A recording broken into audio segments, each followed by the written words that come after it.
And because we knew it was zero point 0.5 solar mass at such distance, I if see, it I was a see. star, it should have emitted enough light to be seen. But because they didn't see it, that implies that the lens is actually a white dwarf.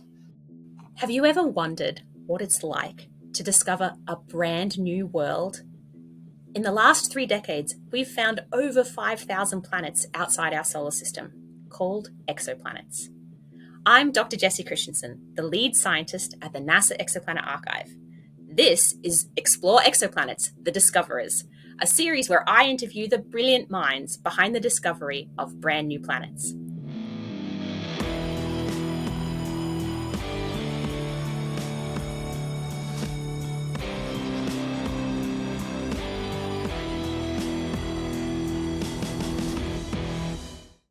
So today I'm very excited to have with us our very own Dr. Etienne Bachelet. Hi, Etienne, how are you? Hello, Jessie. I'm good. What about you? I am tired. As I said, I was watching a TV marathon last night that went too late, but I'm going to bring the energy today because I'm excited about this. So let's start finding out about how you found your first exoplanet. Where are you physically right now? So right now I'm in Pasadena at my home, and I'm working. I just joined actually IPAC 1st January of this year as an associate researcher.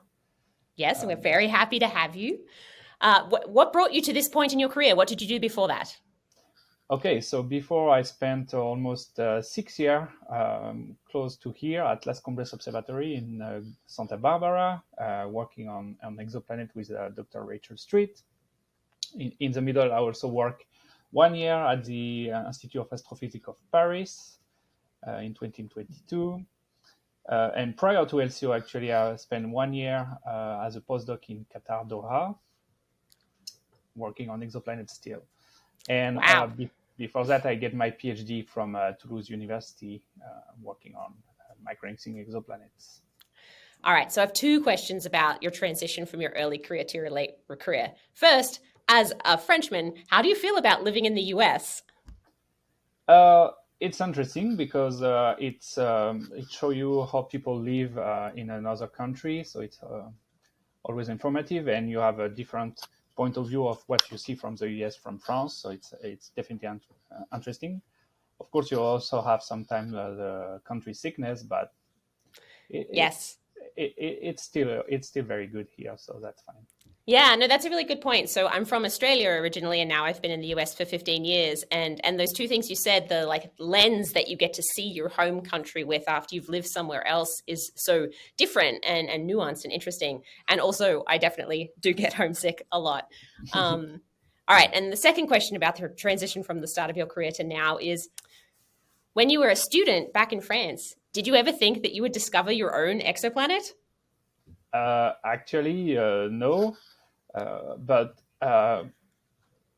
when I decided at the end of my master degree to move on into this research topic of microlensing, it was almost in the area of Kepler, etc.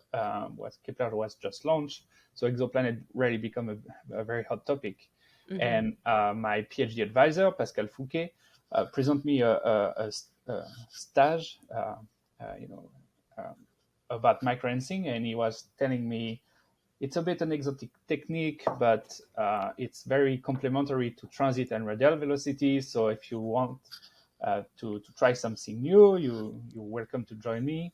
And I decided to go this way because I found that interesting. And actually, after the stage, I get a PhD with him, and I almost start to work on my first exoplanet, actually. So that was very, very interesting. Well, this is really great because we've talked about transits and we've talked about radial velocities, but we haven't talked about microlensing yet. So can you give us a 1-minute description of what microlensing technique is and how it finds planets? So microlensing is a form of gravitational lensing, and it's a phenomena actually predicted by general relativity that states that if a body crosses the line of sight between a distant source and an observer, if the alignment is sufficiently small between the three bodies, then the gravitational field of the middle body Yeah, exactly. Gonna bend the light coming from the source and create several images of this source. And actually, when this phenomena occurs, what we see is a brightening of the source. So the source gets brighter and brighter. So now, in microlensing, generally, our lens are typical star, M dwarf star generally. But if this lens has a planet in orbit around it, then the planet itself can act as a small lens and create its own brightening.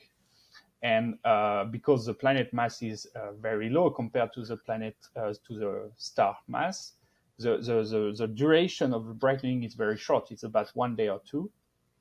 But still, if you observe the brightening of the source with high cadence, then you can catch this kind of extra brightening due to the planet. And actually, this is what we are for. So when you got your first data set, did they know there were microlensing events in it, or was your job to find them? No, actually, so I was working on a separate object, and then it was microlensing, but I was doing a different study. It was about galactic extinction, but anyway.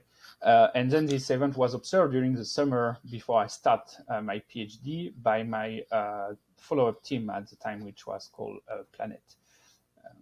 And it ended up that the Planet collaboration gets a lot of data on the anomaly due to the planets. And so since I was starting my PhD, my advisor and my collaboration head say, okay, you can start the analysis on this microlensing event. And I already knew it was a planet because there was some, like of real-time models, but I still do have to do all the photometry and data reductions and then the complete modeling, etc. So I knew it was a planet, but to know exactly what kind of planet it was a very long process. And actually, it was even longer than just the first paper, because when we publish this planet, we knew it was a kind of Jupiter mass planet, but we didn't know exactly what was the host type. Oh, and now, so for most microlensing events, I'll tell people who are listening, you don't really know what the host star is like. You kind of guess that most of the time it's an M dwarf. So you did find out in this case what the host star was? Yeah, actually, we measure the mass, kind of, about 0.5 solar mass at the time being. But yeah, it could be like an M dwarf, as you say, or it could be also a white dwarf, actually. So the sun is going to end up like this, actually. Yes. So let's come back to white dwarfs in a minute, because I know we're going to get there and I want to talk about white dwarfs. So that was your first planet. Someone handed you a data set with a planet in it. I mean, you are the luckiest student ever. Yeah. How many planets have you discovered now? Well, actually, microlensing is very team effort. So we are a lot of teams that observe the same object because we need to cover, the transient event as much as possible. So by my work of observing and data reduction, I probably participate to dozens of planet detections. That's so exciting. Yeah. Microlensing only just recently cracked 100 planets having been found with the microlensing techniques. So here at the NASA Exoplanet Archive, we had a little celebration, like Happy Microlensing Day. We hit 100 planets. Yeah. Okay, so let's talk about white dwarfs. So you might know that at the end of the sun's life, when it runs out of hydrogen and helium in the center, it's going to puff off its outer layers into a beautiful planetary nebula, hopefully beautiful. That'd be nice if we left behind a beautiful one, and leave behind a white dwarf, a little like cooling chunk of carbon and oxygen. So Etienne, tell us about your favorite real planet that really exists. Well, actually, it's the first one I made during my PhD because, as I was saying before, when we published, we found it was a Jupiter mass around an object of 0.5 solar mass, but we didn't know the exact nature of it. And it turns out that some extra study done several years after using the Keck Observatory observed the location of this microlensing event and couldn't find any light coming from the host, from the lens. And because we knew it was 0.5 solar mass at such distance, if it was a star, it should have emitted enough light to be seen. But because they didn't see it, that implies that the lens is actually a white dwarf. Yeah, no, that's really interesting. And, I like the fact that there was a different type of observation you could make years later to break this degeneracy. Was it a half mass main sequence star? Was it a half solar mass main sequence star or a half solar mass white dwarf? And there was a way to discriminate against that later with a different telescope. That's really cool. Mm-hmm. Okay. Do you remember the telephone number of your first planet, your favorite real planet? You mean the name? Yes, the microlensing names, I'm just going to say, are the actual worst. But tell us what the name of your favorite real planet is. I agree, but I still remember the name of this one. It's MOA 2010 BLG 477LB. Thank you. There'll be a quiz. Everyone will have to say that again later. Okay, so that's your favorite real planet. Now tell us about your favorite fictional planet. Yes, so I was thinking about it, but I think the one that comes directly in my mind is Tatooine. All right, we're going to talk more about Tatooine in a bit. Please follow us on Instagram, Facebook, and Twitter to find out more about Etienne's favorite fictional planet, Tatooine, and its real-world counterpart in the NASA Exoplanet Archive. Thanks, folks. Thank you.